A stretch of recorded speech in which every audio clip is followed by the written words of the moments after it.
Doctor صاحب مجھے بتائیں کہ آپ پہلے تو اس کو جو آپ جواب دے رہے تھے اس کو ختم کر لیں، فنش کر لیں. اس کے ساتھ میرا ایک سوال بھی چھوٹا سا لے لیں کہ عمران خان صاحب کا وہ رشیا کا دورہ اور بہت ساری اندرونی چیزیں ہیں، ظاہر ہے کہ ہم ٹیلی ویژن پہ نہ آپ اس طریقے سے شاید بیان کر سکتے ہیں، نہ ہم اس طریقے سے بیان کر سکتے ہیں. ہر بندے کی حدود ہے اور اس حدود میں ہمیں رہنا پڑے گا. میرا بنیادی سوال یہ ہے کہ جب خان صاحب نے یہ فیصلہ کیا کہ وہ استعفے بھی دیں گے، اور ہم نے دیکھا کہ ایک گورنمنٹ ان کی چلی گئی، رات کو 12 بجے عدالتیں بھی کھلتی ہیں، آپ بھی غالباً وہیں پر تھے اور سارا آپ کے سامنے ہوا ہے وہ جو بھی ہوا ہے. اور پھر خان صاحب نے یہ ارادہ کیا کہ پنجاب اور کے پی کی جو گورنمنٹس ہیں یہ بھی اسمبلیز توڑی جائیں گی. یہ کس کے کہنے پہ کیا، کیوں کیا اتنا بڑا سٹیپ؟ میں دو جملے کہوں جو میں نے نئی بات کی. آپ ذرا دیکھیں نا، آپ کرونالوجی نکال کے دیکھیے کہ ایک چھوٹا سا ملک ہے، اس کے ساتھ ابھی جہاں آرمی چیف کو گرفتار کر لیا سویلین ادارے اور پولیس نے اور گورنمنٹ نے اس کو ہتھکڑی لگا کے ٹیلی ویژن کے اوپر دکھایا. وہاں ایک منرل کا انٹرسٹ تھا یو ایس اے کا، اور اس میں جو آرمی چیف تھا دینا چاہتا تھا، جو ملک کا صدر ہے اس نے کہا میں نہیں دیتا، اور اس کے اوپر اتنا بڑا فیس آف ہو گیا دونوں کے درمیان. یہاں جو صورت تھی وہ یہ تھی، جس طرح میں نے پیٹرو ڈالر کی آپ کو مثال دی ہے کہ جو ساری اکانومی ہے یو ایس اے کی وہ ساری کی ساری پیپر ڈالرز کے اوپر ہے، اور جو پیپر ڈالر ہے وہ چائنا کے اندر انہوں نے اپنا یوان تگڑا کر لیا ہے. روس کے ساتھ جو سودے ہو رہے ہیں، ایسٹرن یورپ کے ملک اس سے بہت ساری چیزیں لے رہے ہیں، وہ کہتا ہے روبلز میں سودا کرو، وہ یعنی ایک طرح کا کرنسی سواپ ہے. ٹھیک ہے. اور پھر آپ یہ بھی سوچئے کہ جب دنیا میں کسی کی یعنی یو ایس ایس آر ٹوٹنے کا جو نقصان ہوا، ہم جیسے تیسری دنیا کے ملکوں کو یہ ہوا کہ ایک یونیپولر دنیا بن گئی جس میں ایک ہی نمبردار ہے سارا کا سارا، اور اسی کے قبضہ قدرت میں سارا کچھ چلا گیا. اس کا نقصان یہ ہوا سب کو کہ پھر دوسری جگہ نہیں رہی جہاں پہ کھڑے ہو کے کوئی آواز بلند کر سکے. حالانکہ آواز اس وقت بھی لوگ بلند کرنا چاہتے تھے.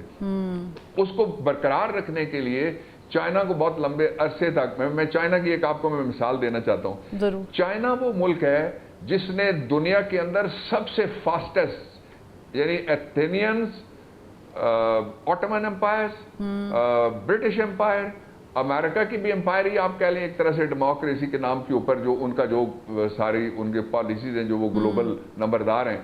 تو ان سب سے زیادہ ایکسپینشن اور بڑے افریقہ کے اندر بھی اور ساری دنیا کے اندر بھی چائنا کی ایک بلٹ انہوں نے کبھی فائر نہیں کی. اس لیے کہ جب آپ پراکسی میں یا کسی کی سرزمین پہ پہلی گولی مارتے ہیں یا پہلی گولی چلاتے ہیں تو آخری گولی آپ کی مرضی سے نہیں پتہ لگتا آپ کو کہ کہاں سے آ رہی ہے میرے اوپر. اس لیے عمران خان کا جو ویژن تھا وہ یہ تھا، ایک تو علاقے کے اندر امن ہو، دوسرا افغانستان ہمارا خاص فوکس تھا. اس لیے کہ 1979 سے لے کے آج تک ہم جو بھگتتے آئے ہیں سارا کچھ وہ ہمارے پڑوس سے ہی آیا. یا افغانستان سے کبھی گڑبڑ ہو جاتی ہے، کبھی وہاں ایران کے بارڈر سے بھی ہو جاتی ہے. انڈیا کے ساتھ تو ہماری ڈکلیئرڈ وار زیادہ ہیں، اور پھر انہوں نے 5th جنریشن وار، آج کل وہ نام لے کے کہتے ہیں ہم نے یہ کر دیا، اندر جا کے ہم نے یہ مار دیا. تو یہ جو ساری صورتحال تھی یہ روکنے کے لیے ایک نمائندہ گورنمنٹ چاہیے. اسی لیے اب میں آپ کے اگلے سوال جو آپ نے کیا تھا وہ میں لیتا ہوں. ایک نمائندہ گورنمنٹ کے بغیر حالات ٹھیک نہیں ہو سکتے. عمران خان کو اگر اقتدار چاہیے تو مسئلہ ہی کوئی نہیں تھا، پہلا اپنی گورنمنٹ کیوں توڑتا. یہ ان کا کنسیڈرڈ فیصلہ تھا اور ان کا ویل تھاٹ فیصلہ تھا، اس لیے کہ آپ کے آئین میں لکھا ہوا ہے کہ 90 دن کے اندر الیکشن ہوگی. اب اگر کسی نے آئین توڑ دیا تو اس میں عمران خان کا قصور سے کدھر سے آ گیا.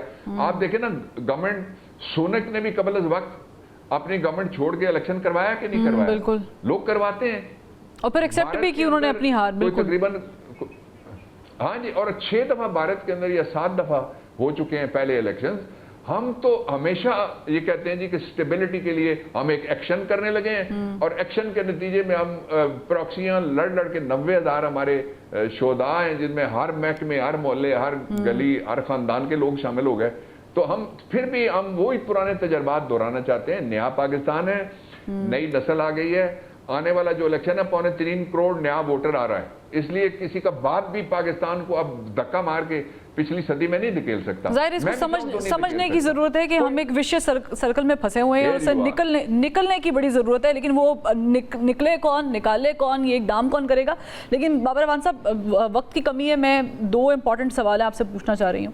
مجھے پہلے یہ بتائیں کہ خان صاحب ابھی ہی از بیہائنڈ دا بارز، اور اگر وہ کوئی ڈیل نہیں کرتے, جو ہمارے ملک کی روایت ہے, اس میں کوئی جھوٹ بولنے والی بات نہیں ہے, لوگ ایسے ہی NRO لے کے آتے گئے جاتے گئے, یہ الزامات لگتے ہیں سیاست میں.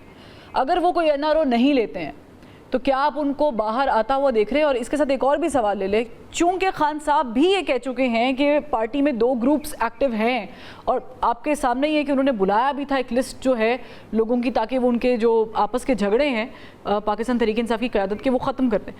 یہ جو 2 گروپس بن چکے ہیں, یہ ڈیمیج نہیں کر رہے خان صاحب کی رہائی والے معاملے کو؟ دیکھیں, پہلا میں آپ کا دوسرا سوال لے لیتا ہوں فروا, آپ کی اجازت. جی جی. جو آپ کا پہلا سوال ہے وہ آج وہاں پہ ڈسکس ہوا, میں اس میں سے دلچسپ حصہ آپ کے آڈینس کے لیے شیئر کر دیتا ہوں. دیکھیے, وہاں میں نے بھی ایک بات کی, عمران خان صاحب نے بھی ایک بات کی, اور ایک بات کی وہاں ہمارے شمیم نقوی صاحب نے. اس کا میں آپ کو سم ٹوٹل سنا دیتا ہوں. ایک یہ ہے کہ یہ بدلا ہوا پاکستان ہے. کس نے ایک ٹیڈی پیسہ کسی نے خرچ نہیں کیا ہمارے امیدواروں میں سے. امیدواروں کے لوگوں کو نام ہی پتہ نہیں تھے. کسی جگہ بینگن تھا, کسی جگہ بینجو تھا. بینگن بھی جیت گیا, بینجو بھی جیت گیا. کسی جگہ انہوں نے جوتا جس نے بھیجا تھا وہ واپس اس کو جا کے لگا, وہ بھی جیت گیا. کسی جگہ اس نے ایک حلقے کے اندر نیچے 5 MPs ہیں, 5 MPs ہیں, اوپر 6 MNA ان کا, اور وہ ان 6 کے لوگوں نے خود جا کے تلاش کیے. پتہ ہی نہیں تھا امیدوار کون ہے, شکلیں ہی نہیں دیکھی ہوئی لوگوں نے. اس لیے اس بدلے ہوئے پاکستان میں جو کوئی بندہ بھی پاکستان تحریک انصاف کے پوائنٹ آف ویو رکھنا ہر آدمی کا حق ہے, لیکن آج یہ فیصلہ ہوا ہے, he was very strong about it, کہ پارٹی کے اندر بیان کریں. دوسرا یہ کہ جن لوگوں کو بلایا گیا تھا ان لوگوں کو بھی روک دیا گیا کہ آپ عمران خان سے نہیں مل سکتے. آج انہوں نے ایک اور بات کی ہے, وہ بڑی امپورٹنٹ بات ہے, یہ 5ویں دفعہ میری موجودگی میں انہوں نے کی. انہوں نے کہا مجھے نہیں پتہ لگا کس کس کو ٹکٹ دیا گیا, اس لیے کہ جو ٹکٹ کے گلے کرنے والے ہیں یا جن کو محروم کیا گیا یا جن کے ساتھ کوئی چالاکی ہوئی یا نہیں ہوئی, وہ سارا کچھ بھی پروب کرنے کے لیے انہوں نے کہا ہوا ہے. جو ان کے چیف آف سٹاف ہیں شبلی احمد فراز کی ڈیوٹی ہے کہ ٹکٹ کے اندر کیا ہوا, جو شکایتیں ہیں وہ کیا ہیں, اس کے اوپر وہ پروب کر رہے ہیں. نمبر 1. نمبر 2 یہ ہے کہ پاکستان میں یہ طے شدہ بات ہے کہ اب الیکٹیبل کی سیاست کا دور لگ گیا, نظریے کی سیاست ہے. اس لیے ڈیل کس بات کی بھائی, گورنمنٹ اس کو چاہیے ہی نہیں, اس کو تو چاہیے تبدیلی, اس کو تو چاہیے ایک مستحکم پاکستان, اس کو تو وہ پاکستان چاہیے جس کے اندر آپ نے دیکھا نہیں کہ ساری دنیا نے کہا امریکہ کے اندر کیا بربادی ہوئی, انسانی المیہ تھا, انڈیا کے اندر کیا بربادی ہوئی, 2 ہی نام کافی ہیں ساری دنیا سے.